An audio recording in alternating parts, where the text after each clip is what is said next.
add a much larger group of skeptics to the narrative that this is the greatest economy ever here in the US, according to President Trump. Over the last month or so, there's been 2 surveys, extensive ones, that have come out. You can see both of them on your screen. It was tough to get both of them on the same page, so I apologize. The first one came out on December 11th. It was by the Duke Fuqua School of Business.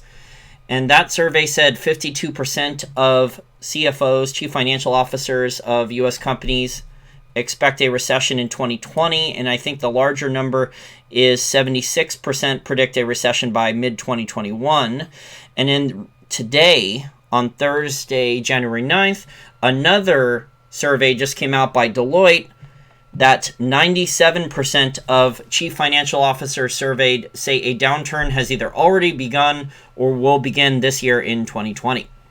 So let me read a little bit more about these articles. Also, there's a short little video clip that I'll play from Duke University. They summarized it in about a minute, 14-second YouTube video.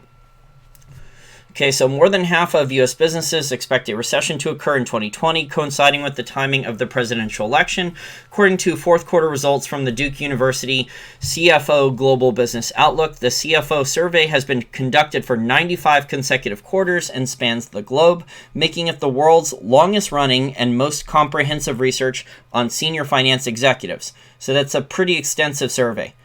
Results are for the U.S. unless stated otherwise. 2020 recession.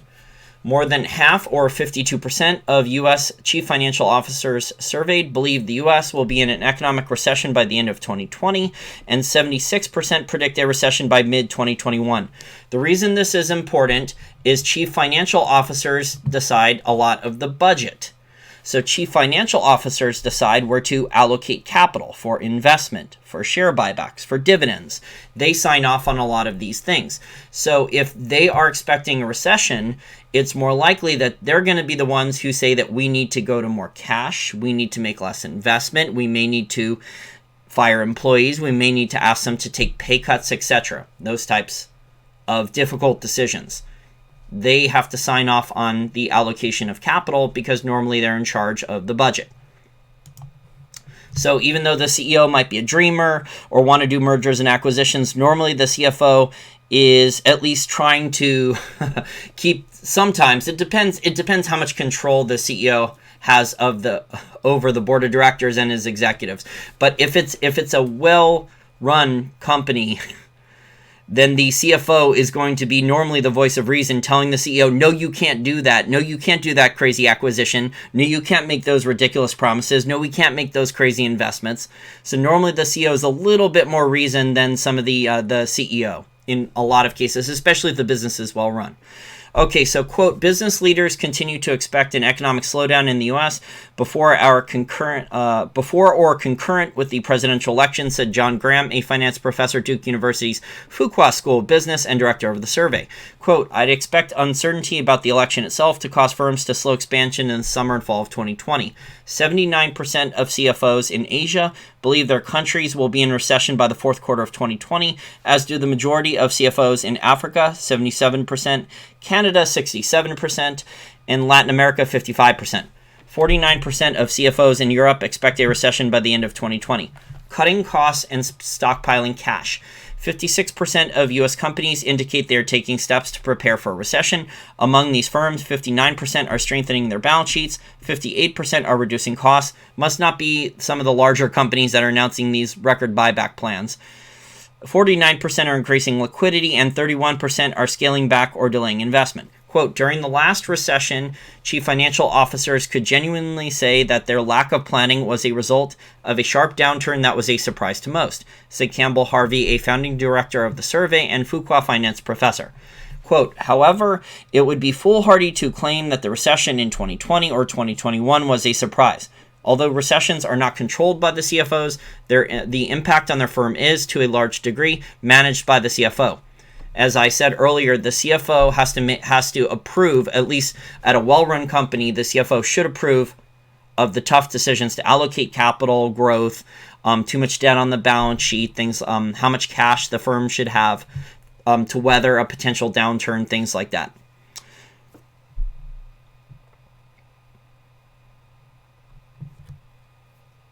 managed by CFO. This time around, CFOs will be judged by their preparations for a recession. Companies continue to increase their cash holdings due to economic uncertainty. Even Warren Buffett, who claims to still be bullish on the stock market, has a record amount of cash, I think $128 billion in cash Warren Buffett has. Quote, hoarding cash and reducing debt are the most obvious tactics to dull the blow of a recession, Harvey said.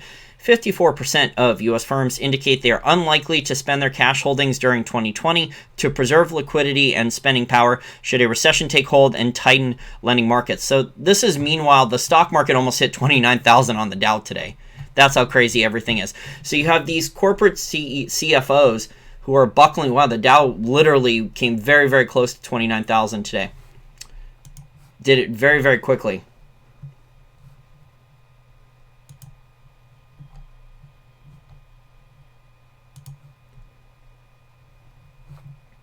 So in spite of what the stock market is doing, you have in the real world, you have these corporate CFOs saying, you know what, things are not looking good. So the stock market, like I said on last night's show, the stock market is just becoming more and more divorced from reality on a daily basis. And the behavior of these chief financial officers reflects that, in my opinion. Companies continue to increase their cash holdings due to economic uncertainty. Quote, hoarding cash and reducing debt are the most obvious tactics to dull the blow of a recession, Harvey said. 54% of U.S. firms indicate they are unlikely to spend, I'm repeating, their cash holdings during 2020 to preserve liquidity and spending power should a recession take hold and tighten lending markets. Most pressing concerns is another headline here. Difficulty hiring and retaining qualified employees is a top concern among U.S. companies, with nearly half of CFOs indicating that hiring is one of their most pressing concerns. Economic uncertainty is the second highest concern, followed by data security worries and the high cost of employee benefits. Economic uncertainty is also a major concern among CFOs around the globe. Nearly 70% of Latin American CFOs list uncertainty as a top concern, as do 58% in Asia, 51% in Europe. Many executives in developing countries are troubled by currency risk and government policies. Yeah, I think everyone should be at this point. How many governments are actually doing a good job? I think the answer is probably none. While executives in Europe are concerned about regulation. Business Optimism Index, even with a pending recession, the U.S. continues to lead the world in terms of optimism about the general business environment. Optimism in the U.S. is 67 on a scale of 0 to 100. So the U.S. has the highest business optimism. If you want to read more about this article, I'll put the link in the information and description section. Remember, this article came out on December 11th. I'll play this 1 minute, 14-second video clip that summarizes this real quick, and then I'll talk about the second survey that just came out today from Deloitte. A majority of CFOs expect a recession to start at some point during 2020. Now that's interesting timing given the upcoming U.S. presidential election. If you look back at past presidential election cycles, companies have had a tendency to take their foot off the gas a little bit and invest more slowly in the summer and the fall leading up to the election. And that itself can slow economic growth. It's also notable that CFOs in Asia, Africa, and Latin America expect an even higher probability of recession in 2020 for their own countries. Now, CFOs are preparing their companies for recession. If you look online at cfosurvey.org, you can see that companies are stockpiling cash, strengthening the balance sheet, cutting costs, and taking other steps in order to prepare for recession. To close on a positive note, CFOs in the United States continue to expect hiring to be strong in the early months of 2020. They have job vacancies for certain high-skilled positions that it would be very beneficial to them to fill those vacancies whether or not an economic recession should occur. And to add to some of those points that you just heard from the Duke finance professor, a lot of these large cap companies on publicly traded exchanges, they are not building cash reserves. They are not cutting debt. They are full steam ahead with the buybacks. And this is all a get-rich-quick scheme. This is going to continue as long as it doesn't. No corporate CEOs are going to jail for this, where these large corporations, the game is to get the stock analysts to lower the expectations for revenues and earnings, beat them by a penny, and even if you miss on revenues and you beat on earnings, the stock price will move up, and then that triggers the stock options. So they're loading the long-term balance sheet with massive amounts of debt for share buybacks to goose earnings. Meanwhile, these executives are getting rich quick, and they're going to make millions of dollars extra in a very short amount of time and then jump out with a golden parachute before any problems happen, like with General Electric or some of these other large companies. So a lot of these large companies on publicly traded exchanges, your General Electrics, your Campbell Soups, there's plenty of others. The Wall Street Journal even covered this in an article a couple months ago about how these companies loaded the debt up for share buybacks and leverage buyouts, and then the ratings agencies didn't downgrade them. A lot of them were consumer staples and food companies, and they are not doing the responsible things for long-term for shareholders. They are focused only on short-term returns, and they are not getting their credit downgraded, so they're full steam ahead on share buybacks and leverage buyouts, loading the balance sheet with debt, and using financial engineering and share buybacks to boost earnings. Long-term, this is going to create enormous amounts of problems because the company, when a company does not have when a company has way too much debt, they are not able to adapt nearly as well. So that's when you get into situations like with Borden, the milk producer, and Dean Foods, the other milk producer, because these companies, they had demand fall for a lot of their regular milk products because the consumer is switching to vegan, or the consumer is switching to almond milk, or the consumer is not having milk at all. And in these businesses, which were heavily leveraged with debt, when their revenues fall and their earnings fall, they can't adapt because they're stuck with this debt.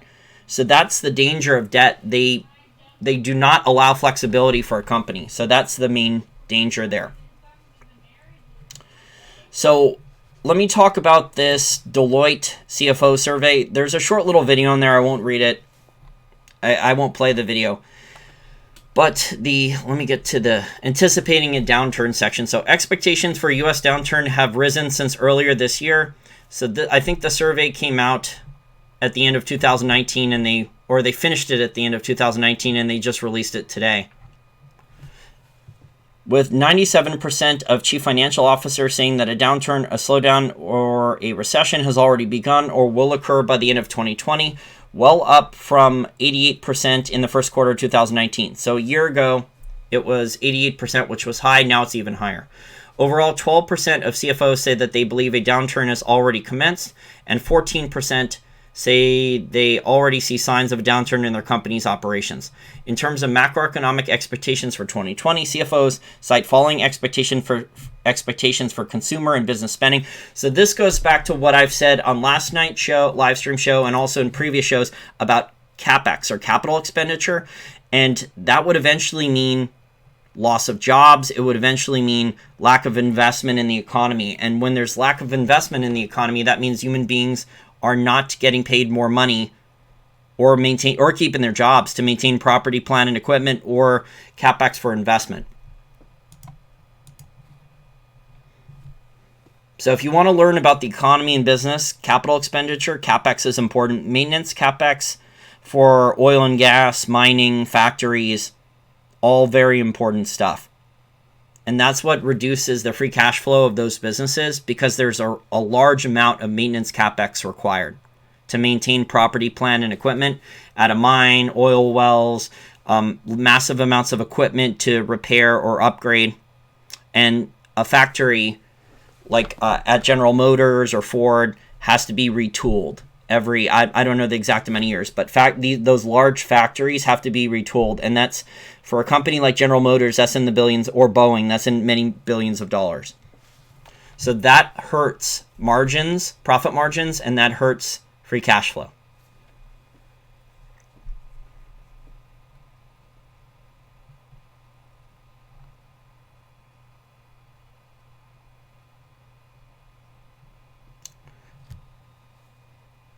Okay, key quotes. Compared to early 2019, companies appear to be taking more defensive actions related to downturn expectations, particularly around reducing spending and limiting or reducing headcount. While CFOs expect some form of U.S. downturn by the end of 2020, the good news is that expectations of a full-blown recession have fallen sharply since first quarter 2019. I'm not sure if that's a good idea. So some of these CFOs seem more optimistic now in the Deloitte survey, even though more of them expect a recession now. It's just ridiculous. If you want to read the whole thing, there's a lot of data points here in the press release that Deloitte put out. I'll put a link in the information description section. You could also download the entire report.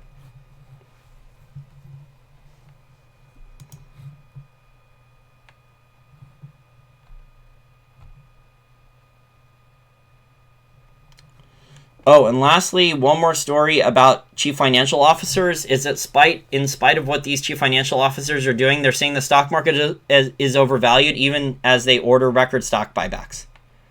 So this is another zero hedge story that came out today. Over the past 2 years, a dramatic, profound divergence emerged between consumer and CEO or corporate professional confidence, with the former soaring to record highs while the latter tumbling to financial crisis levels.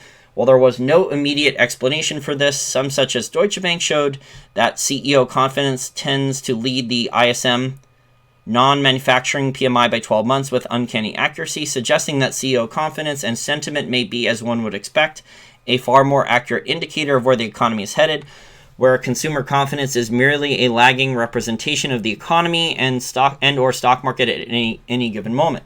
So now that we are 2 weeks into 2020, with the worst of the trade war with China behind, I would not say that this is the worst of the trade war.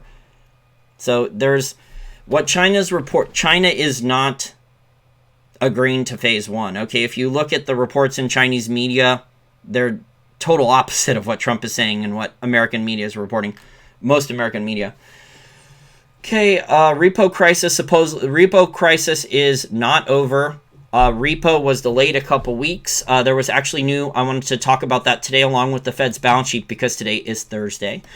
So we got an update on the Fed's official balance sheet, and shockingly, and I think this is going to be another exception, I would not expect this trend to continue. The Fed's official balance sheet actually declined this past week by $24.082 billion.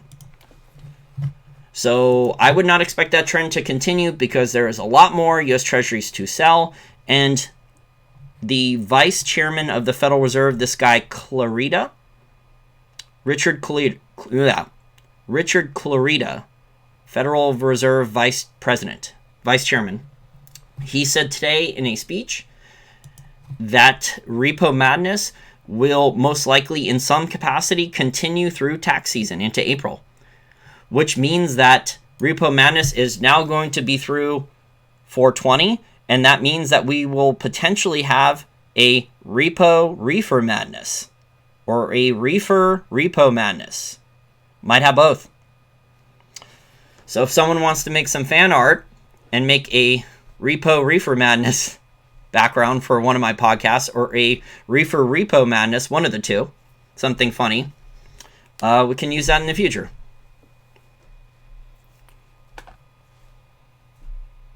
So expect probably in the next couple weeks or month or two, there's going to be more press releases out on larger repos. Again, I agree with Zoltan that throwing lots of money at the problem has not fully fixed things. I think there's more problems with repo coming. Again, there's a lot more U.S. Treasuries to sell. The U.S. government budget deficits are not being cut. And there's a lot of evidence out there that foreigners are not buying treasuries and that the large banks are saturated with treasuries already. Over the last 12 months, they bought a lot, especially JP Morgan, which increased their treasury holdings 50% in the last 12 months. And then you have the primary dealers, which are the Wall Street trading firms and some of these smaller investment banks that are not as big as the large four banks here in the U.S., and they're on the hook. They have to buy treasuries and they can't really afford to meet their obligations, their contractual obligations. So they went into the repo market to borrow, to buy treasuries, so they didn't get in trouble.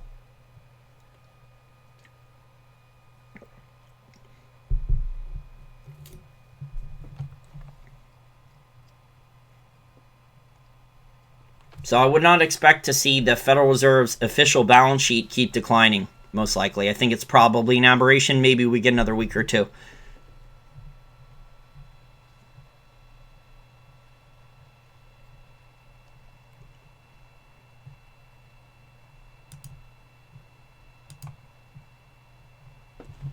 Okay, I saw you guys ask for someone to be put on timeout, so there we go.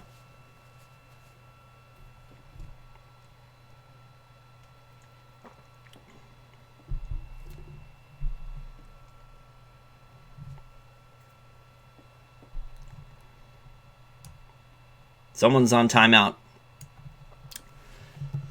Okay, so I think that's pretty much it.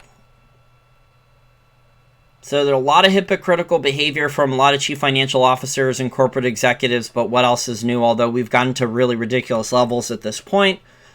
And kind of surprisingly, we had 1 week of the Fed's official balance sheet dropping by $24 billion. So it's still up a lot.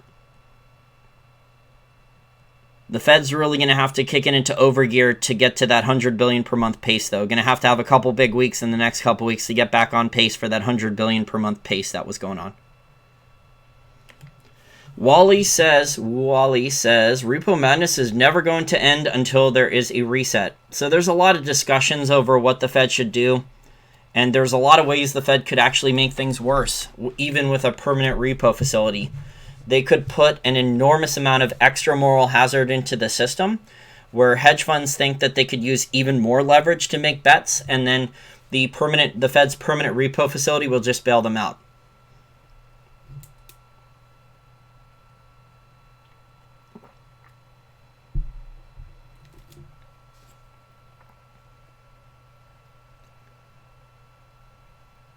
Rob says repo is now showing up in ETFs and money market funds, so it's not being used solely for emergencies. So, Rob, there's always been a repo market, and actually before the Fed did QE programs, the Fed was heavily involved in manipulating markets and supplying liquidity in repo. So there was always waste and excess there. However, a lot of people would go into the repo markets for just overnight borrowing and interbank lending, but it was normally not a massive market. Only if there was big spikes in repo up to like 300 billion or 400 billion a month was there warning signs. So there was always daily repo activity, but normally the big spikes were signaled that there were problems. But I think what you have now is, thanks to all these central banks and governments manipulating interest rates artificially low, so the governments don't have to cut their budgets. So that's financial repression and Japanification. And that forces people higher and higher out the risk curve to look for yield. And then you have money market funds, which should not be loaning into repo, not be loaning to hedge funds in the repo market, in the tri-party repo market. And then you have money market funds, which cannot get a good return. And the money market funds are willing to loan to hedge funds who are leveraging up that money in repo.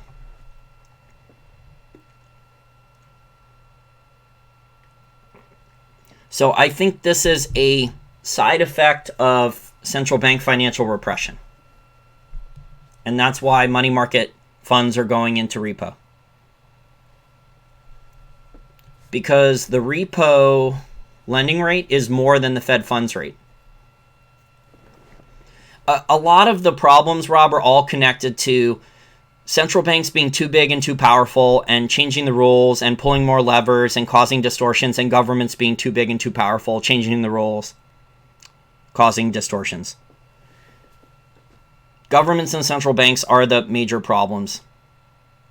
There were problems before 2008, even larger problems in the last 10 years.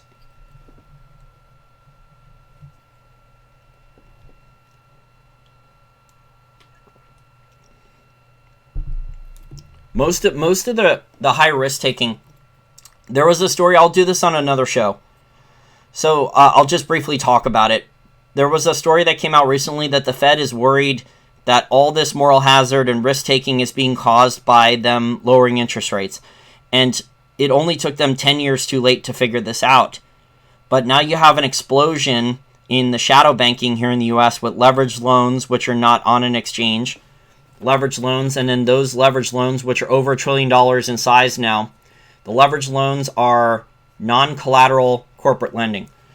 So these entities, these companies, which are either zombie companies or bad assets or on the verge of bankruptcy, and they're somehow able to borrow money, maybe at loan shark rates, and the leveraged loan market now is over $1 trillion in size, and those leveraged loans, those are not collateral. So normally, if you're going to issue corporate bonds, there's different types of tranches and in the capital structure for corporate bonds. So senior secured credit would have the best collateral, and the companies would pay the lowest interest rates for borrowing because they would put the best collateral.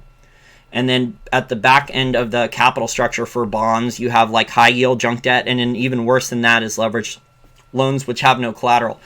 And leveraged loans now are over $1 trillion, and then collateralized loan obligations are what the leveraged loans are chopped up into in toxic sausage and then stuffed into CLOs. So the combination of leveraged loans and leveraged loans and collateralized loan obligations, that's why I said collateral, CLOs, collateralized loan obligations, those are the explosion in size of those two things are products of governments and central banks manipulating interest rates down with financial repression, and then people who are so desperate for income, so desperate for yield, that they're willing to take any risk for any income, not knowing the risk that they're taking. So to get that extra 1% or get that extra 2%, and this is why the markets are distorted, because they don't realize the risks they're taking with the leveraged loans and the collateralized loan obligations. Just like how on these tax-free municipal bonds, some of these tax-free municipal bonds are only 1% or 2% more than some of these government bonds, and yet some of these entities that are issuing these municipal bonds, these local governments or city governments, are in debt up to their eyeballs, and default is very likely, and the market is clearly not pricing in any default. But people are so desperate for income and yield, and the brokers that are selling these things they don't care about their customers, they mostly care about commissions. So they're being given high commissions to sell this garbage, and people are willing to get an extra 1 or 2% yield. They don't realize the risk they're taking. And pension funds, of course, are getting hosed on this, but also a lot of regular SEC accredited investors who need yield, and retirees, and regular retail investors too. This is one big train wreck. I don't know when it's going to end. I don't know when it's going to hit the fan, but it's not going to end well. This is what happens with central bank distortions and a bunch of bureaucrats, PhD economists, setting interest rates. They're not properly setting risk. There's no price discovery on risk. Risk is not being priced properly.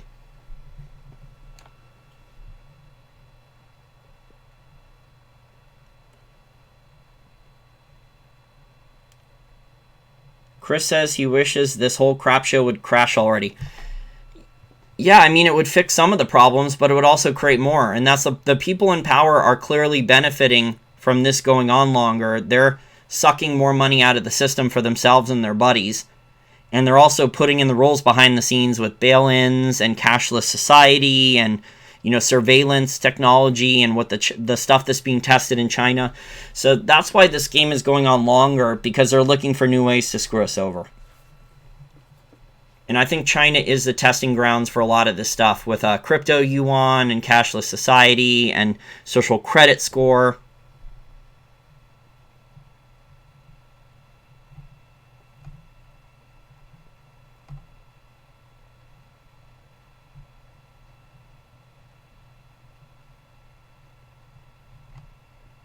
Okay, I got a super chat from Kevin. Thank you, Kevin. Kevin says, thanks for your work and keep it up. You're welcome, Kevin. Glad you like the show. Okay, I'll take a look at listener questions and comments, and I'm going to shut the show down.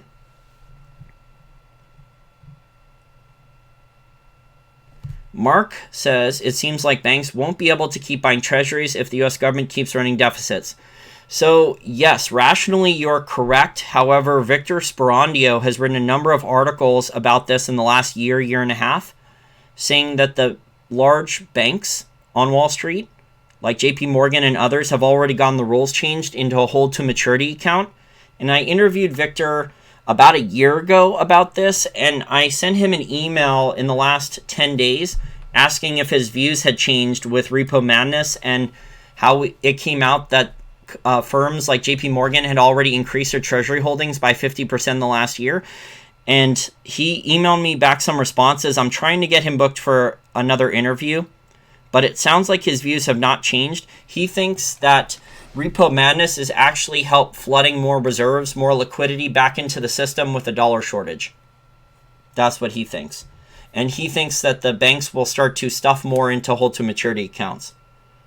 But I'll try to get him on for another interview. I have to coordinate schedule. I think he just had an open heart surgery. He just had a very serious heart surgery, but he wrote a blog article. It's in the Wall Street for Main Street Facebook group. He wrote a blog article talking about some of this stuff in the last week or two. So he has the most interesting views on if banks can continue to buy more, because rationally they should not be able to buy more because firms like JP Morgan have already bought a lot of treasuries. But if Victor Sperandio is correct on his thesis and the banks have a separate account where they don't have to mark any of the losses on treasuries to market, and they would have phony paper profits in a separate account, the hold to maturity account, then the banks can just literally monetize all deficits along with the Fed. So the Fed can monetize and the large banks can stuff treasuries into hold to maturity accounts, according to Victor Sperandio. So I thought his thesis might have changed when the Repo Madness news hit, and it has not. With talking to him in an email response, a couple emails that he sent back and forth with some responses. But I'll try to get him on for an interview to see if to ask him some more in-depth, detailed questions.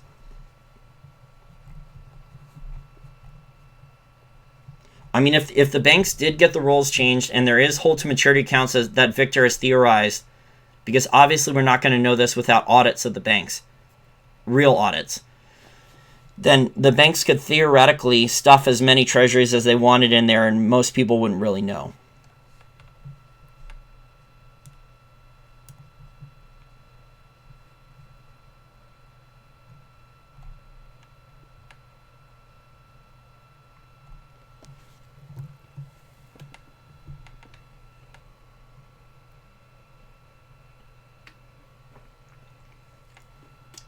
Comic Commando says he predicts asset purchases by the Fed on every asset class, including stocks, corporate and municipal bonds, loans.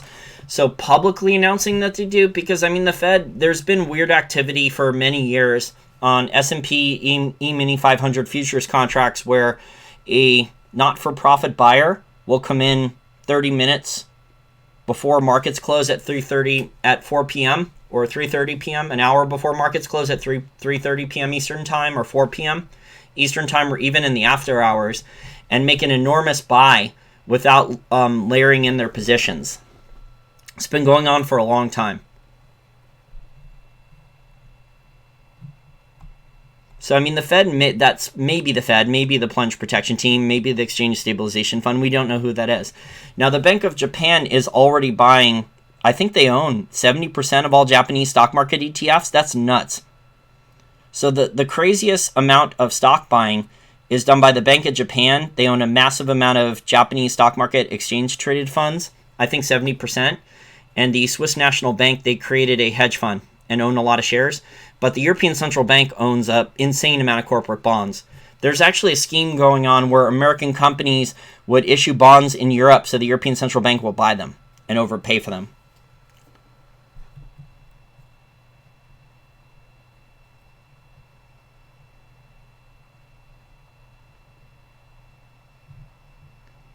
What do I think about hyperinflation coming? I think there's no velocity of money yet in the real economy. So right now, a lot of the monetary inflation and the credit's going into asset prices, but the velocity of money in the US is not accelerating. It's actually declining. And for hyperinflation, you need to see velocity of money turn up. So you have to look at velocity of money measurements. I don't see that yet. I think we're in stagflation, really bad stagflation, and I think it's going to get worse.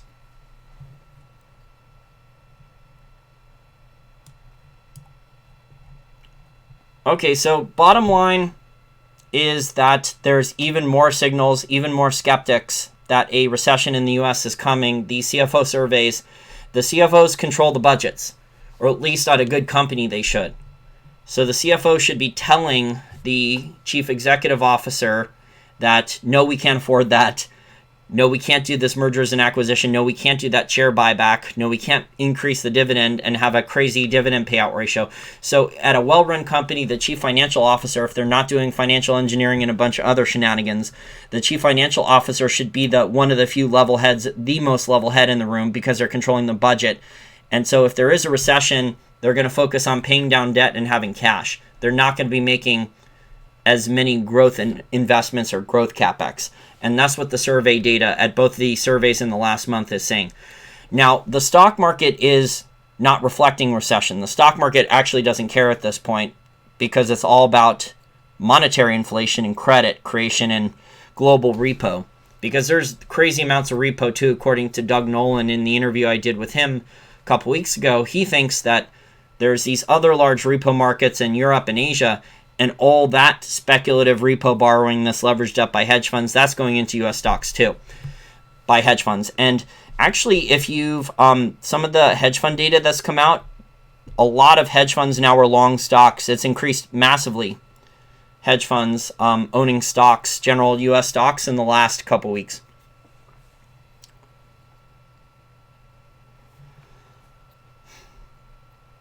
Is it a good idea to start shipping silver abroad?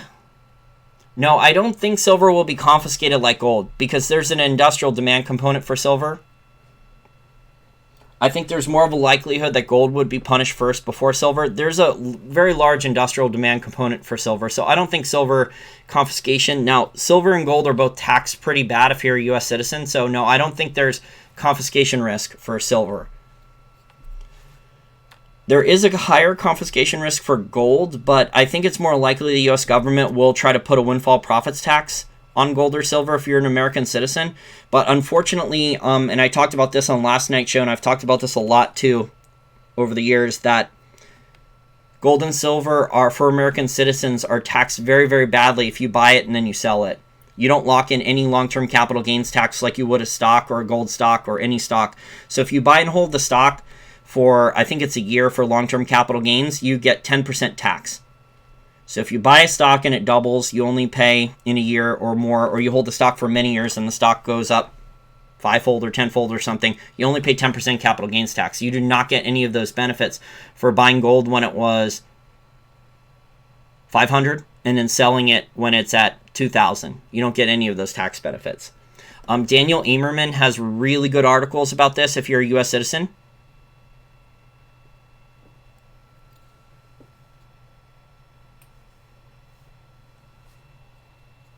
It might be difficult to ship silver out of the country. Make sure you get it insured if you're shipping out of the country. Make sure you get it insured. You don't want it lost in the mail. You don't want someone stealing it. There's risks involved shipping it out of the country too. Thank you for the super chat though.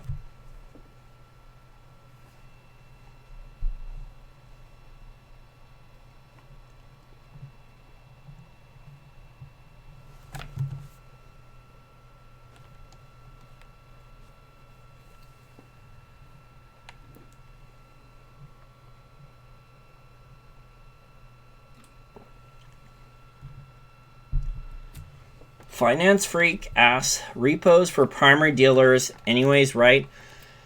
The repo market used to be for short-term lending, for very short-term interbank borrowing.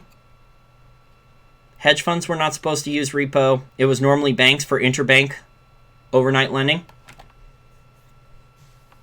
And now you have hedge funds and a bunch of other entities that should not be in repo. They're in repo.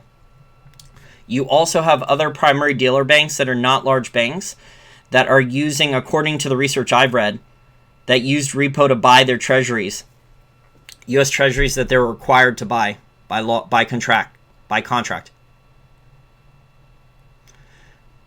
Another super chat from Short the Banks. Thank you very much, Jason. Your work is top notch. Your knowledge helps so many people. I'm glad you think that. Much appreciated. I got another one from Dimitri again. Thank you very much.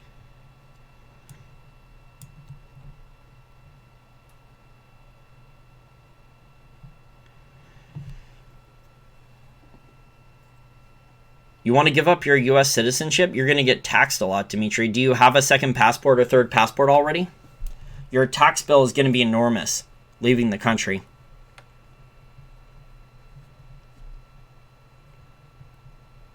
There's a lot of tax considerations there about sacrificing your U.S. citizenship. The tax bill is enormous.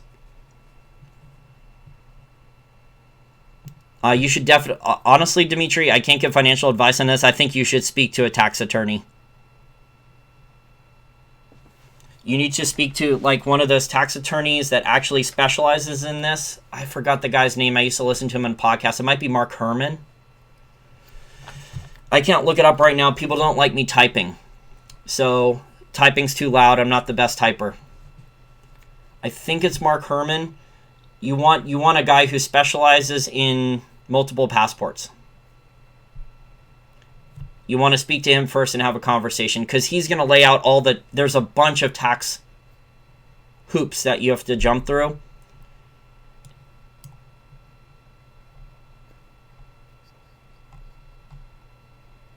Okay, so this went longer than I planned for tonight. I think the Fed's official balance sheet was probably just an aberration. Repo should get back going again in the next couple weeks or month. I think Zoltan is going to be right on this. He tends to, according to a lot of the experts I've studied, and they give a lot of respect to Zoltan Posnar, and he thinks that even though the Fed threw a ton at repo at the end of last year and early this year, that it has not fixed any of the major problems, and we're going to be back having repo problems again. And Vice Fed Chairman Clarita basically confirmed that, saying that repo's not going away and it's going to continue through April. Now, we don't know the size of any of the future repo programs, so we'll have to read the press releases as they come out, but that's going to be more content for me. So hopefully some more ad revenues and some more Patreon account contributors covering this nonsense and shenanigans as it unfolds. So thank you very much to my over 200 Patreon account contributors, my dozen or so monthly PayPal contributors, and people throw me a tip once in a while, allowing me to focus and do this full time, paying the bills, and then focus on growing my channel. Almost to 30,000 YouTube channel subscribers, under 300 new subscribers. So please hit the like button, and hopefully we'll be over 30,000 YouTube channel subscribers. It looks like, unfortunately, I'm not going to beat the Dow with 30,000, but I also don't have a printing press, and not QE and repo madness, and other central banks having printing presses, and then Flight Capital coming here to the US and buying shares of the Dow. But we'll get to 30,000 eventually, with or without censorship. Okay, everyone, have a great night, and we'll see what other news stories come out in the next day or two.